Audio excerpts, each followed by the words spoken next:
الحمد لله وكفى وسلام على عباده الذين اصطفى أما بعد فأعوذ بالله من الشيطان الرجيم بسم الله الرحمن الرحيم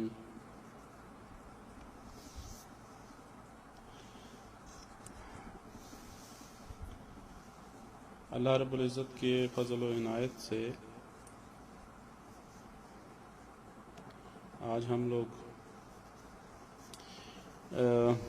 حضرت پیر چنگی رحمۃ اللہ علیہ کی ایک حکایت پڑھیں گے۔ یہ حضرت عمر فاروق رضی اللہ تعالیٰ عنہ کی خلافت کے زمانے میں ایک شخص خوش الحان تھے اور چنگ بجایا کرتا تھا۔ تو یہ کوئی ساز ہوتا ہے اور ہم نے تو نہیں دیکھا، لیکن بہرحال اس کی آواز پر مرد اور عورت بچے سبھی قربان تھے کہ وہ اتنا اچھا گاتا بجاتا تھا۔ اگر کبھی مست ہو کر گاتا تو جنگل سے گزرتا تو چرند پرند اس کی آواز کے لیے جمع ہو جاتے۔ رفتہ رفتہ جب یہ بوڑھا ہوا اور آواز میں پیری کے سبب بدی ہو گئی تو عشاق کی آواز بھی رفتہ رفتہ کنارہ کش ہو گئے۔ اور مزے کی بات دیکھیں کہ جب دنیا کا تعلق ہوتا ہے تو دنیا میں جوانی پہ عروج ہوتا ہے، یعنی جوانی جو ہوتی ہے اس کے اندر عروج ہوتا ہے، اور جب انسان دین کے اس کے اندر ہوتا ہے تو بڑھاپے میں عروج ہوتا ہے۔ اللہ والوں کا جو بڑھاپا ہوتا ہے وہ اللہ والوں کا عروج ہوتا ہے، کیونکہ ان کے اس بڑھاپے میں ان کی نسبت جو ہوتی ہے وہ جوان ہوتی ہے۔ اس پہ بھی انشاءاللہ کسی وقت میں بات کریں گے۔ اب جدھر سے گزرتا ہے تو کوئی پوچھنے والا نہیں، نام و شہرت سب رخصت ہو گئے اور ویرانہ گمنامی میں مثل بوم ٹکرانے لگا اور فاقوں پر فاقے گزرنے لگے۔ خلق کی اس خود غرضی کو سوچ کر ایک دن بہت مغموم ہوا اور دل سے میں کہنے لگا کہ اے خدا، جب میں خوش آواز تھا تو مخلوق مجھ پر پروانہ وار گرتی تھی اور ہر طرف میری خاطر تواضع ہوتی تھی۔ اب بڑھاپے سے آواز خراب ہو گئی تو یہ ہوا پرست اور خود غرض لوگ میرے سائے سے بھی گریزاں ہو گئے۔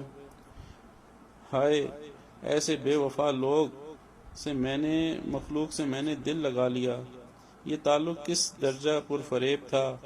کاش میں آپ کی طرف رجوع ہوا ہوتا اور اپنے شب و روز آپ ہی کی یاد میں گزارتا اور آپ ہی سے امید رکھتا تو آج یہ دن نہ دیکھنا پڑتا۔ پیر چنگی دل ہی میں نادم ہو رہا تھا اور آنکھوں سے آنسو بہہ رہے تھے کہ اچانک جذب غیبی نے اس کے دل کو اپنی طرف کھینچ لیا۔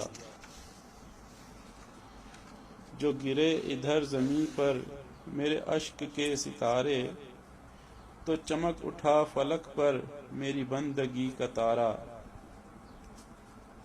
پیر چنگی نے ایک آہ کھینچی اور خلق سے منہ موڑ کر دیوانہ وار مدینہ منورہ کے قبرستان کی طرف روانہ ہو گیا اور ایک پرانی شکستہ قبر کے غار میں جا بیٹھا۔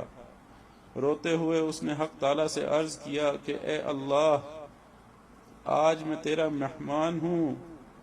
جب ساری مخلوق نے مجھے چھوڑ دیا تو اب بجز تیری بارگاہ کہ میرے لیے کوئی پناہ گاہ نہیں ہے، بجز تیرے کوئی میرے اس آواز کا خریدار نہیں ہے۔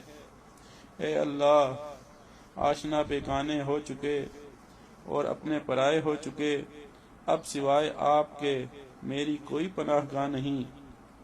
اے اللہ، میں بڑی امیدیں لے کر آپ کی بارگاہ میں حاضر ہوا ہوں، اپنی رحمت سے مجھے نہ ٹھکرائیے۔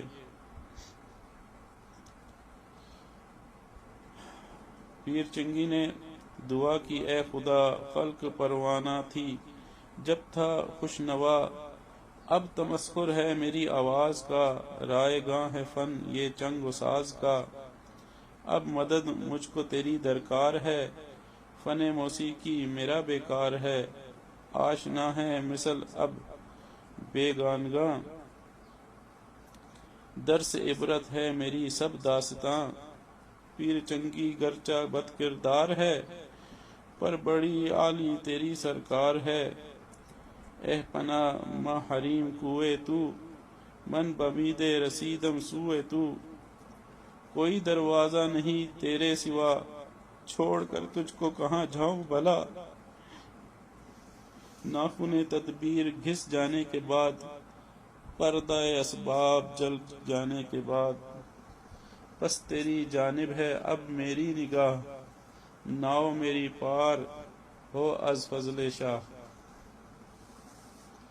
پرانی قبر، یہ اشعار جو ہیں یہ بعد کے ایک بزرگ شاعر کے لکھے ہوئے ہیں۔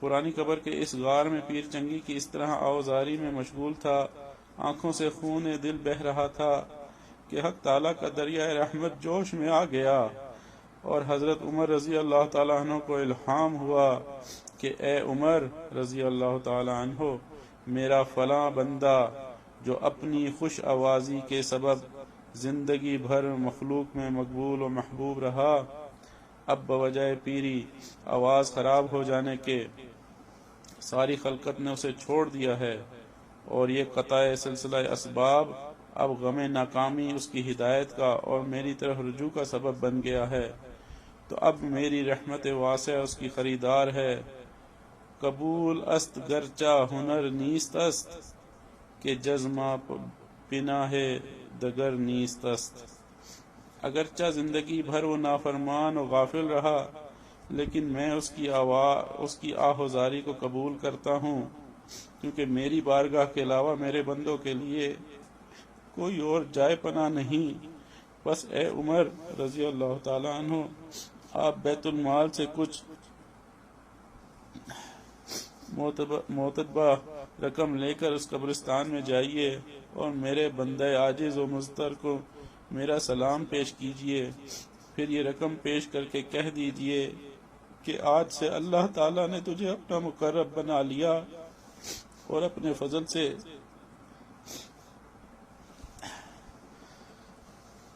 اپنے فضل کو تیرے لیے خاص کر دیا، اب تجھے ملول خاطر ہونے کی ضرورت نہیں، اور نہ ہی مخلوق کے سامنے ہاتھ پھیلانے کی ضرورت ہے۔ اے عمر رضی اللہ تعالی عنہ، میرے اس بندے سے کہہ دو کہ حق تعالیٰ نے ہمیشہ کے لیے غیب سے تیری روزی کا انتظام کر دیا ہے۔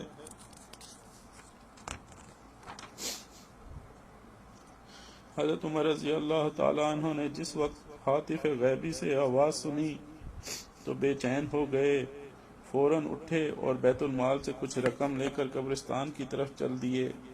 وہاں پہنچ کر دیکھتے ہیں کہ ایک فرسودہ اور شکستہ قبر کے غار میں ایک بڈھا چنگ لیے ہوئے سو گیا ہے، اور اس کا چہرہ داڑھی آنسوؤں سے تر ہے، اور اسی اشک ندامت سے اس کو یہ مقام ملا۔ اسی کو مولانا روم رحمۃ اللہ علیہ فرماتے ہیں، پیر چنگی کے بود و خاص خدا، حبذا اے سر پنہا حبذا، چنگ بجانے والا بڈھا کب خاص و مقبول ہو سکتا تھا، مبارک ہے اے راز پنہا مبارک ہو۔ خلیفہ وقت حضرت عمر رضی اللہ تعالی عنہ اس قبر کہنا کے سامنے باادب کھڑے ہوئے انتظار فرما رہے تھے کہ پیر چنگی بیدار ہو تو اس سے حق تعالیٰ کا سلام و پیام عرض کروں۔ اسی اثناء میں حضرت عمر رضی اللہ تعالیٰ عنہ کو چھینک آ گئی، جس سے پیر چنگی کی آنکھ کھل گئی۔ خلیفۃ المسلمین، امیر المومنین، اس ذات حق کو جس کو دیکھ کر شیطان بھی رستہ چھوڑ جاتا تھا، ان کو دیکھ کر غلبہ ہیبت سے وہ کانپنے لگا، کہ اے چنگ کی وجہ سے نہ جانے مجھ پر کتنے درے پڑیں گے، کیونکہ عہد خلافت میں عمر رضی اللہ تعالی عنہ میں درہ فاروقی کی شہرت تھی۔ حضرت عمر رضی اللہ تعالی عنہ نے جب دیکھا کہ پیر چنگی لرزہ بر اندام ہیں تو ارشاد فرمایا کہ خوف مت کرو، میں تمہارے رب کی طرف سے تمہارے لیے بہت بڑی خوشخبری لایا ہوں۔ اللہ، آج مخلوق کا بھی یہی حال ہے۔ امت مسلمہ بھی پیر چنگی کی طرح اسی حالت میں ہے۔ اے رب کریم ہم سب کے اوپر رحم فرما۔ حضرت عمر رضی اللہ تعالیٰ عنہ کی زبان مبارک سے پیر چنگی کو جب حق تعالیٰ کے الطاف و عنایت اور افضال کا علم ہوا تو اس مشاہدہ رحمت ذخار سے اس پر شکر و ندامت کا حال طاری ہو گیا۔ اسی کو مولانا روم رحمت اللہ علیہ فرماتے ہیں کہ پیر لرزاں گشت چون این شنید، دست می خائے دو بر خود می تبید۔ مولانا روم فرماتے ہیں کہ حضرت عمر رضی اللہ تعالیٰ عنہ کی زبان مبارک سے پیر چنگی کو جب حق تعالیٰ کے الطاف و عنایت کا اور عطا انعامات کا علم ہوا تو غلبہ حیرت اور شکر و ندامت سے کانپنے لگا، اپنے ہاتھ کو ندامت سے چبانے لگا اور اپنے اوپر غصہ ہونے لگا۔ اپنی غفلت اور حق تعالیٰ کی رحمت کا خیال کر کے ایک چیخ ماری اور کہا کہ اے میرے آقائے بے نظیر، اپنی نالائقی اور غفلت کے باوجود آپ کی رحمت بے مثال کو دیکھ کر میں شرم سے پانی پانی ہو رہا ہوں۔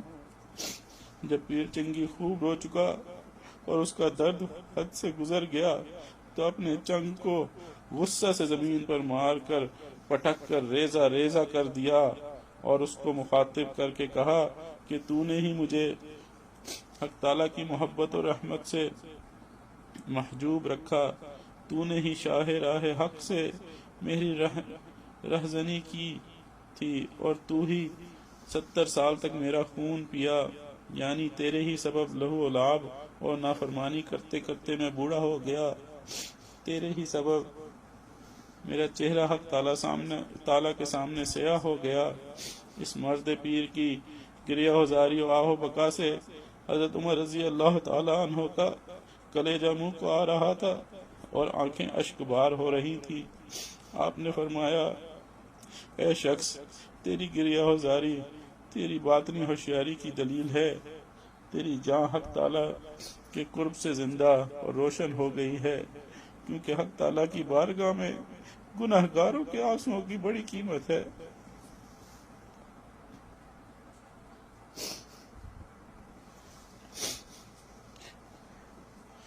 اے جلیل اشک، گناہگار کے ایک قطرہ کو ہے فضیلت تیری تسبیح کے 100 دانوں پر، کے برابر می کند شاہ مجید، اشک را در و زن با خون شہید۔ حق تعالیٰ گناہگار بندے کے ندامت سے نکلے ہوئے ایک آنسو کو شہید کے خون کے ہم وزن رکھتے ہیں۔ حضرت عمر رضی اللہ تعالیٰ عنہ کی صحبت مبارکہ سے کے فیض سے پیر چنگی پیر طریقت ہو گئے اور اکابر اولیاء اللہ کی صف میں داخل ہو گئے۔ اس واقعے سے معلوم ہوا کہ انسان کو اپنی کسی بدحالی کی وجہ سے نا امید نہیں ہونا چاہیے اور ہمیشہ حق تعالیٰ کی رحمت سے امیدوار رہنا چاہیے۔ اس واقعے سے یہ بھی معلوم ہوتا ہے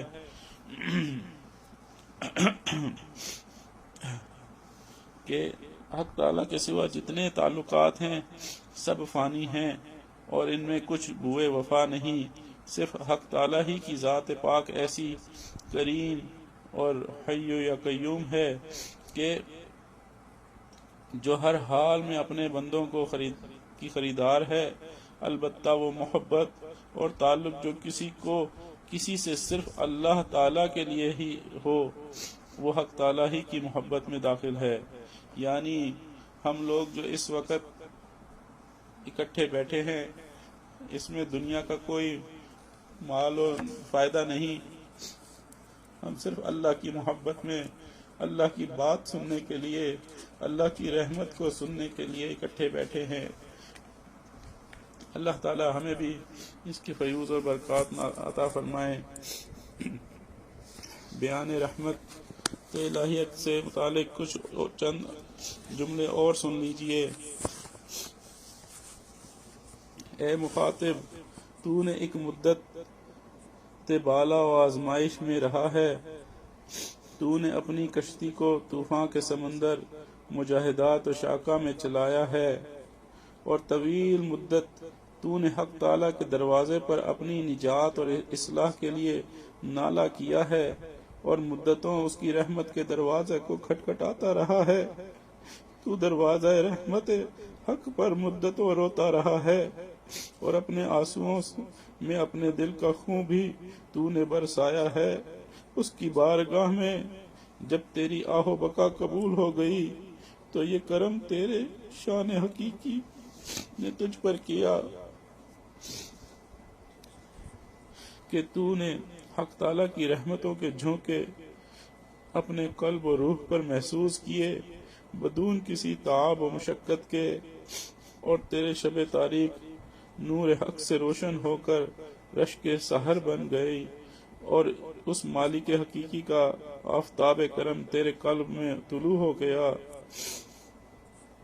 اور اے مخاطب، اس مالک حقیقی کے کرم سے تیری روح طوفان سے نجات پا گئی، اور تیری ناؤ اس کے لطف سے جو جودی پہاڑ پر باسلامت جا لگی، یعنی مجاہدات شاقہ کا ثمرہ قرب حق عطا ہوا، اور احکامات حق کا امتثال عادت ثانیہ بن گیا۔ وہ خدائے پاک صاحب قدرت و کاملہ کانٹوں سے خوشبوئے گل پیدا کرتا ہے، یعنی بروں کو نیکوں کے صفات عطا کرتا ہے، اور نار شہوات سے نور تقوی پیدا کرتا ہے، یعنی اپنی عطائے کرم سے توفیق تقوی بخشتا ہے، جس سے شہوت کی آگ نور بن جاتی ہے مجاہدات کی برکت سے۔ اور وہ صاحب قدرت کاملہ اللہ گرکس کو شہبازی عطا کرتا ہے، یعنی گندے اور گناہگار کو اخلاق و اعمال حسنہ کی توفیق بخشتا ہے، اور گمراہ کو صراط مستقیم عطا کرتا ہے۔ اور حق تعالیٰ کی توفیق سے ہی یہ شہباز معنوی یعنی جانباز الہی بجز ذات حق کہ کسی اور ماسوا کی طرف رخ نہیں کرتا، یعنی اس کا نعرہ لا معبود الا اللہ لا مقصود الا اللہ ہوتا ہے، اور کرگہ سے خصلت والے یعنی پرستاران دنیا اسی مردار دنیا پر ہرس کا پر کھولے ہوئے منہ کے بل گرے ہوئے ہیں، اور شہباز جنگل میں چیتوں اور ہرن وغیرہ کا تمام شکاروں سے صرف نظر کرتا ہے، اور ان کو بے قدر سمجھتا ہوا صرف شیر نر کا شکار کرتا ہے اپنی عالی حوصلگی کے سبب۔ اسی طرح اللہ والے اپنی عالی حوصلگی کے سبب اس جہاں کی تمام چیزوں سے صرف نظر کرتے ہوئے ہفتے افلاک سے آگے بڑھ کر صاحب عرش سے رابطہ قائم کرتے ہیں۔ کبھی کبھی تو اسی ایک مشت خاک کے گرد طواف کرتے ہوئے ہفتے آسماں گزرے۔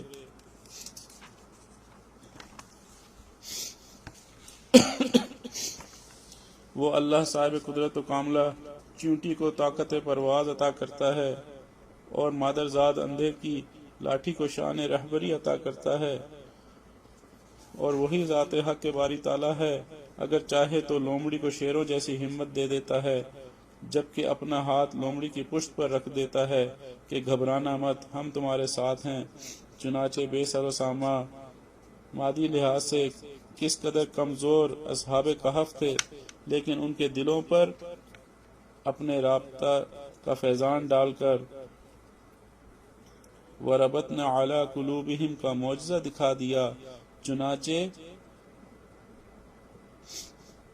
وہ کس قدر باہمت ہو کر اس وقت کافر ظالم سے مناظرہ اثبات حق اور امحاء باطل کر رہے تھے، اور اسی سے بالکل مرعوب نہ ہوئے، حالانکہ یہ حضرات نان بھائی، دھوبی، حجام جیسے غریبوں کے لائق اور قابل رشک فرزند تھے، جنہوں نے کبھی سلطان کیا معمولی حاکم وقت سے بھی بات نہ کی تھی۔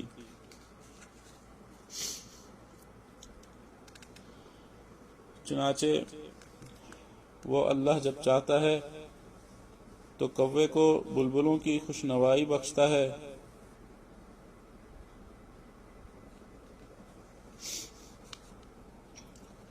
اور کتوں کو شیران نر جیسے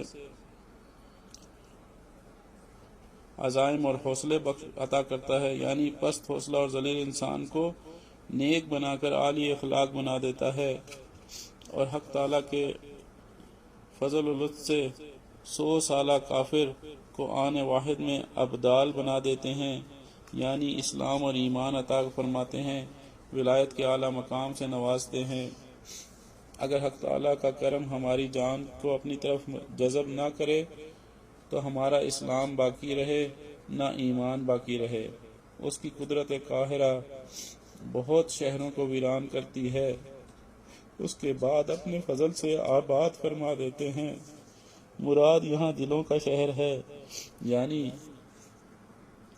گناہوں اور معاصی اور ارتکاب جرائم کی پاداش میں دل کا نور چھین لیتے ہیں، جس سے دل کی بستی اجڑ جاتی ہے، پھر توبہ و استغفار، گریہ وزاری کی توفیق بخش کر ان اجڑے دلوں کو اپنے انوار قرب و رضا سے پھر آباد کر دیتے ہیں۔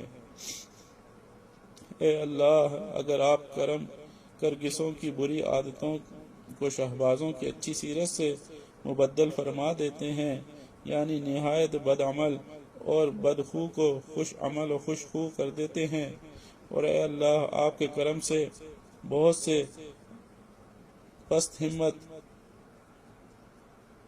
ہمت عمل میں رستم و سہراب ہو گئے، یعنی نیک کاموں میں سست تھے اور آپ کی توفیق سے چست و چالاک ہو گئے، اور حق تعالیٰ کے کرم سے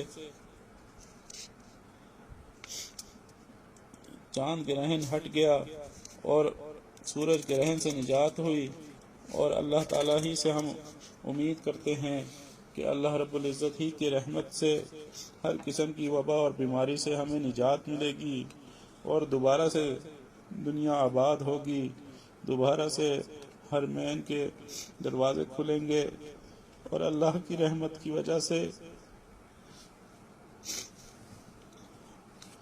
طواف شروع ہوں گے، اللہ کی رحمت کی وجہ سے روزہ اقدس کی حاضری شروع ہوگی۔ اسی کے ساتھ ہی آج مثنوی شریف کی یہ بات ختم کرتا ہے، اور آپ لوگوں کے خدمت میں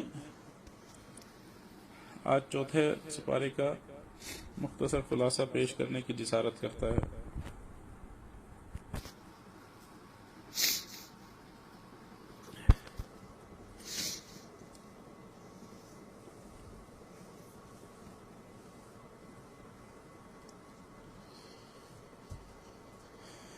اس پارے میں 2 حصے ہیں۔ چوتھے پارے میں پہلا حصہ جو ہے وہ سورہ آل عمران کا بقیہ حصہ ہے، اور دوسرا حصہ جو ہے وہ سورہ نساء کی ابتدائی آیات ہیں۔ تو پہلا حصہ سورہ آل عمران کے بقیہ حصے میں 5 باتیں ہیں۔ ایک بیت اللہ شریف خانہ کعبہ کے فضائل، باہمی جوڑ، امر بالمعروف اور نہی عن المنکر۔ چوتھی چیز ہے 3 غزوے بیان ہوئے ہیں۔ 5ویں نمبر پہ کامیابی کے 4 اصول بتائے گئے ہیں۔ خانہ کعبہ کے فضائل میں سے ہے یہ سب سے پہلی عبادت گاہ ہے، اور اس میں واضح نشانیاں ہیں، جیسے مقام ابراہیم، جو حرم میں داخل ہو جائے اسے امن حاصل ہو جاتا ہے، اسی طرح صفا اور مروہ جو شاعر اللہ ہیں. دوسری چیز اس میں ہے باہمی جوڑ. اللہ تعالیٰ کی رسی کو مضبوطی سے تھامو اور تفرقے میں نہ پڑو. تیسری چیز جو اس صورت میں بتائی گئی ہے وہ ہے امر بالمعروف اور نہی عن المنکر. یہ بہترین امت ہے کہ لوگوں کے نفع رسانی کے لیے نکالی گئی ہے. بھلائی کا حکم کرتی ہے اور برائی سے روکتی ہے اور اللہ پر ایمان رکھتی ہے. اس کے علاوہ اس کے اندر 3 غزووں کا ذکر ہے، غزوہ بدر کا، غزوہ احد کا اور غزوہ حمرۃ الاسد کا. پھر اس کے بعد کامیابی کے 4 اصول بتائے گئے ہیں. پہلا اصول ہے صبر، دوسرا اصول ہے مثابرہ، تیسرا اصول ہے مرابطہ اور چوتھا اصول ہے تقوی. اس کے بعد اس سپارے میں سورہ نساء شروع ہوتی ہے. سورہ نساء جو ہے اس سپارے کا دوسرا حصہ سمجھ لیں. سورہ نساء کا جو ابتدائی حصہ ہے اس کے اندر 4 امور کو بیان کیا گیا ہے، 4 باتوں کو بتایا گیا ہے. پہلی بات یہ ہے کہ یتیموں کا حق، ان کو ان کا مال حوالے کر دیا جائے. دوسری بات ہے تعدد ازواج، ایک مرد بیک وقت 4 نکاح کر سکتے ہیں. یہاں تک بات کہوں تو سارے مردوں کو بہت اچھی لگے گی، لیکن آگے کا بھی حکم سن لیں، بشرطے کہ ادائیگی کے حقوق پورے کریں. تیسری چیز ہے میراث. میراث جو ہے وہ اولاد، ماں باپ، بیوی، کلالہ کے حصے بیان ہوئے ہیں، اس قید کے ساتھ کہ پہلی وصیت ادا کر دی جائے کہ میراث جو ہے وہ تب تقسیم ہوگی جب وصیت پوری ہو جائے گی. اس کے بعد ہے محرم عورتیں کہ جن کے ساتھ پردہ نہیں ہے لیکن ادب کا تعلق قائم ہے. یہاں پہ یہ بات بہت اچھی طرح سمجھ لیں کہ محرم عورتیں ان سے پردہ تو نہیں ہے لیکن بے پردگی بھی نہیں ہے. ایسا نہیں ہے کہ آپ بے دھڑک اپنی محرم عورتوں کے کمروں میں چلے جائیں. ادب کا تقاضا یہ ہے کہ گھر میں داخل ہوتے ہوئے پہلے دروازہ کھٹکھٹائیں، والدین کے کمرے میں جانے سے پہلے، بیٹیوں کے کمرے میں جانے سے پہلے، اولاد کے کمرے میں جانے سے پہلے نوک کریں، ان سے اجازت لیں. تو محرم عورتیں ان میں جو ہیں وہ مائیں ہیں، بیٹیاں ہیں، بہنیں ہیں.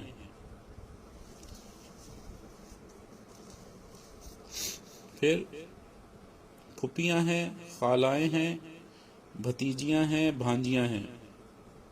پھر رضائی مائیں ہیں اور رضائی بہنیں ہیں. پھر ساس ہے اور ستیلی بیٹیاں اور بہویں. تو اس چیز کو بہت اچھی طرح سے سمجھ لیں کہ محرم عورتوں سے پردہ تو نہیں ہے لیکن بے پردگی بھی نہیں ہے. اور یہ جو کثرت ازواج کی بات ہے اس میں بھی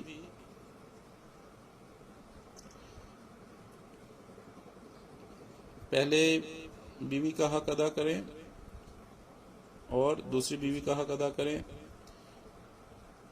جب یہ سمجھتے ہیں کہ آپ حق ادا کر سکتے ہیں تو اللہ رب العزت کے فضل سے پھر 4 پوری کریں. وآخر دعوانا ان الحمد للہ رب العالمین.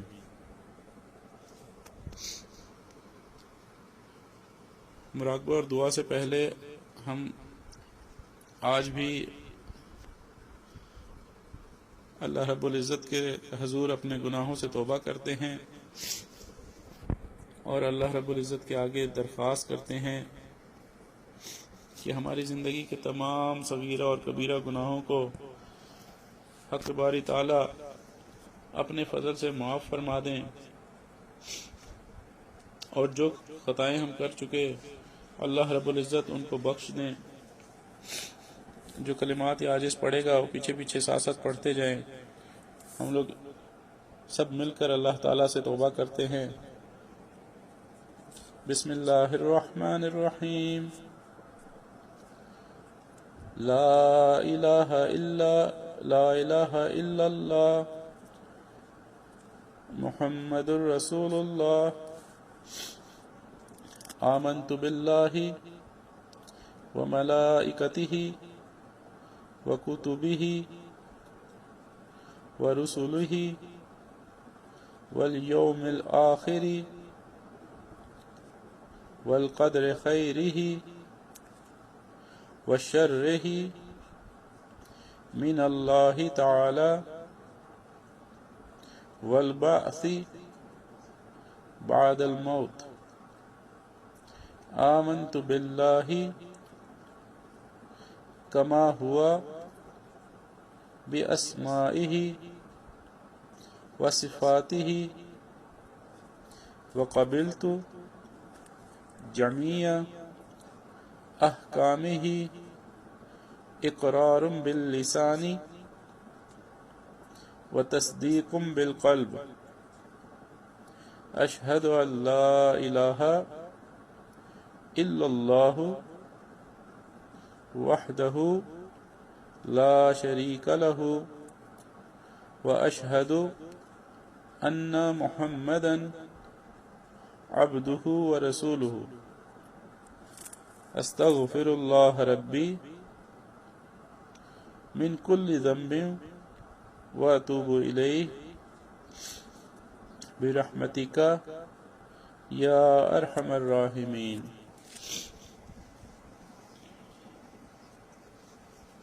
یہ کلمات پڑھ کے ہم توبہ طائب ہو چکے ہیں۔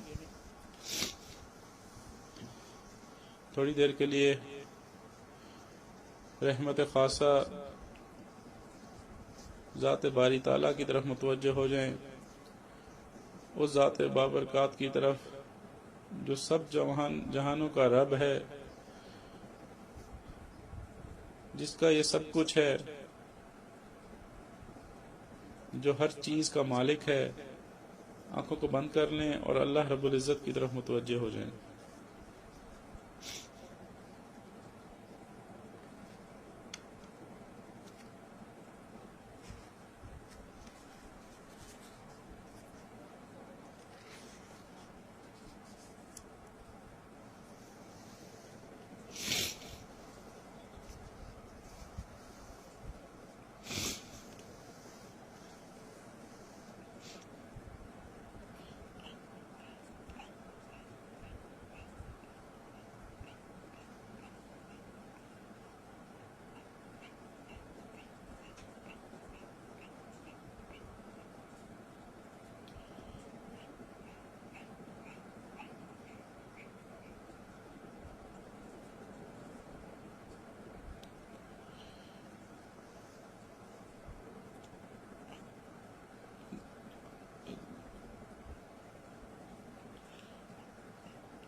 نبی اکرم شفیع اعظم دکھے دلوں کا سلام لے لو، تمام دنیا کے ہم ستائے کھڑے ہوئے ہیں، سلام لے لو۔ شکستہ کشتی ہے تیز دھارا، نظر سے روپوش ہے کنارہ، نہ کوئی نہ خدا ہمارا، خبر تو عالی مقام لے لو، عجب مشکل میں کارواں ہے، نہ کوئی جادہ نہ پاسباں ہے، بشکل رہبر چھپے ہے رہزن، اٹھو ذرا انتقام لے لو، قدم قدم پہ ہے خوف رہزن، زمیں بھی دشمن فلک بھی دشمن، زمانہ ہم سے ہوا ہے بدظن، آپ ہی محبت سے کام لے لو،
لا الہ الا اللہ محمد رسول اللہ۔ دعا کر لیجئے، سبحان ربی العلی الوہاب، اللہم صلی علی سیدنا محمد وعلی آل سیدنا محمد وبارک وسلم۔ اللہم مصرف القلوب صرف قلوبنا علی طاعتک، یا مقلب القلوب ثبت قلوبنا علی دینک، یا حی یا قیوم برحمتک استغیث فاصلح لشأنی کلہ ولا تکلنی الی نفسی طرفۃ عینی، ربنا ظلمنا انفسنا وان لم تغفر لنا وترحمنا لنکونن من الخاسرین، ربنا لا تزغ قلوبنا بعد إذ هديتنا وهب لنا من لدنك رحمة إنك أنت الوهاب، يا حي يا قيوم يا حي يا قيوم يا حي يا قيوم يا ذو الجلال والإكرام يا ذو الجلال والإكرام يا ذو الجلال والإكرام، يا رحمن یا رحیم یا رحمان یا رحیم یا رحمان یا رحیم یا ارحم الراحمین یا ارحم الراحمین یا ارحم الراحمین۔ اے رب کریم، ہم آپ کے عاجز اور مسکین بندے ہیں، اے رب کریم، اے رحمت واسع والے، اے تمام رحمت کے خزانوں کے مالک، اے زمین و آسمان کے رب، اے سورج چاند ستاروں کے رب، اے زمین پہ ریت کے ایک ایک ذرے کے رب، پانی کے ایک ایک قطرے کے رب، اے وہ ذات کہ تمام سمندروں کو سیاہی بنا دیا جائے، تمام درختوں کو قلم بنا دیا جائے، لیکن تیری حمد و ثنا نہ ختم ہو۔ اے رب کریم، ہم گناہ گاروں پہ رحم فرما دیجئے جیسے آپ نے پیر چنگی پہ رحمت فرمائی۔ اے رب کریم، اس وقت امت مسلمہ بے یار و مددگار کھڑی ہے، پوچھتے ہیں لوگ کہ اللہ کی رحمت کب آئے گی۔ اے رب کریم، آپ کی رحمت ہی سے تو ابھی تک زندہ ہیں، آپ کی رحمت ہی سے تو ابھی تک بچے ہوئے ہیں۔ اے رب کریم، آپ ہی کی رحمت سے تو ابھی تک سانس لے رہے ہیں، نہیں تو ہمارے اعمال ایسے کہ کتنے عرصے پہلے ہی گردن مروڑ دی جاتی، جوتے لگوا دیے جاتے۔ اے رب کریم، یہ آپ کی رحمت ہی تو ہے جو آج تک بچاتی آئی ہے۔ اے رب کریم، ہم پر اپنی رحمت کے وسیع کر دیجئے۔ اے اللہ، ہم سب کو معاف کر دیجئے۔ اے رب کریم، امت پریشان ہے، یا اللہ اپنی محبت کی نظر عطا فرما۔ اے رب کریم، کسی ایک کو بھی محروم نہ فرما۔ اے رب کریم، ظلم کی رات بہت طویل ہو گئی، اے اللہ مہربانی فرما دیجئے۔ اے میرے مالک، ہمیں ہر قسم کے شرک سے بچا لیجئے۔ اے رب کریم، ہمیں ہر قسم کی ظلم سے بچا لیجئے۔ یا اللہ، ہمیں ظالم بننے سے بھی بچا لیجئے۔ اے رب کریم، ہمیں مظلوم بننے سے بھی بچا لیجئے۔ ہمیں عافیت دارین عطا فرما دیجئے۔ اے رب کریم، ہمارے انگ انگ سے اپنے ذکر کو جاری فرما دیجئے، ہڈی ہڈی بوٹی بوٹی میں اپنی یاد کو پیدا فرما دیجئے۔ اے رب کریم، ہمارے اندر سے گناہوں کے کھوٹ کو عافیت سے دور کر دیجئے۔ اے میرے مالک، ہمیں گناہوں کی نجاست سے نکال کر، یا اللہ ظلمات کے اندھوروں سے نکال کر ہمیں نیکی اور تقوی کے نور کی طرف لے جائیے۔ اے رب کریم، ہم پر اپنا خصوصی فضل و کرم فرما دیجئے۔ اے میرے مالک، ہمیں نفس امارہ سے چھٹکارا عطا فرما دیجئے، ہمارے نفس امارہ کو نفس مطمئنہ بنا دیجئے، ہمیں شب زندہ دار لوگوں میں شامل فرما دیجئے۔ اے رب کریم، ہمارے تمام سیئات کو حسنات میں بدل دیجئے، مکروہات شرعیہ کو مکروہات طبعیہ میں بدل دیجئے۔ اے رب کریم، ہمیں ان لوگوں میں شامل فرما لیجئے جو رمضان میں آپ کی رحمت سے حصہ پاتے ہیں۔ اے رب کریم، ہمیں ان لوگوں میں شامل فرما لیجئے جو آپ کے بن کے جیتے ہیں، آپ کے بن کے مرتے ہیں۔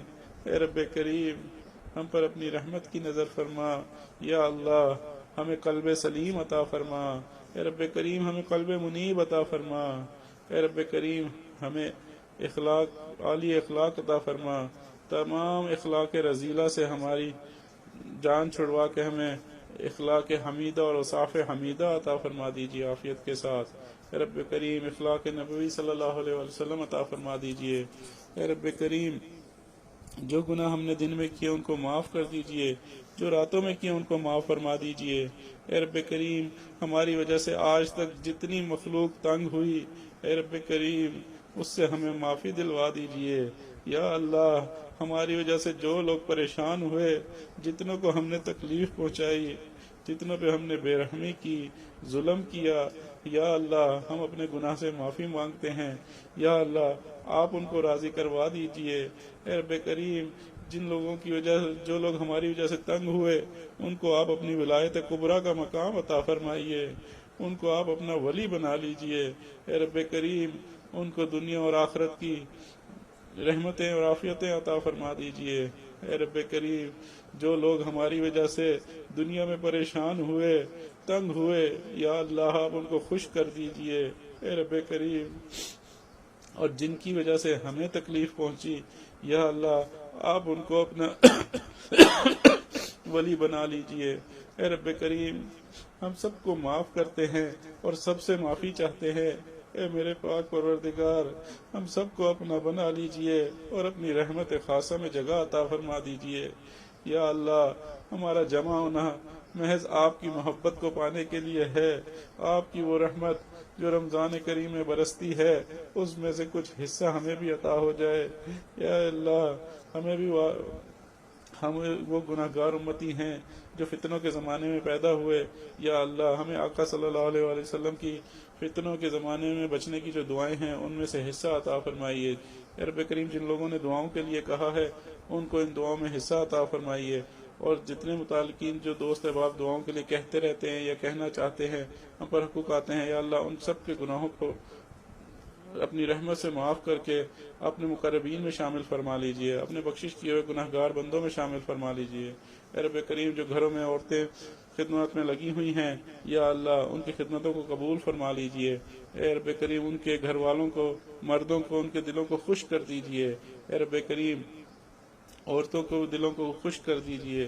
یا اللہ کسی بھی ایک بھی مسلمان بچی اور ماں بہنوں کی یا اللہ صغیرہ کبیرہ ہر قسم کے گناہوں کو معاف کر دیجئے۔ اے رب کریم جو خدمتیں وہ کر رہی ہیں یا اللہ یہ ان کا ہم پر بہت بڑا احسان ہے۔ اے رب کریم آپ ان کو اس کا بہترین اجر اور بدلہ دنیا اور آخرت میں عطا فرمائیے۔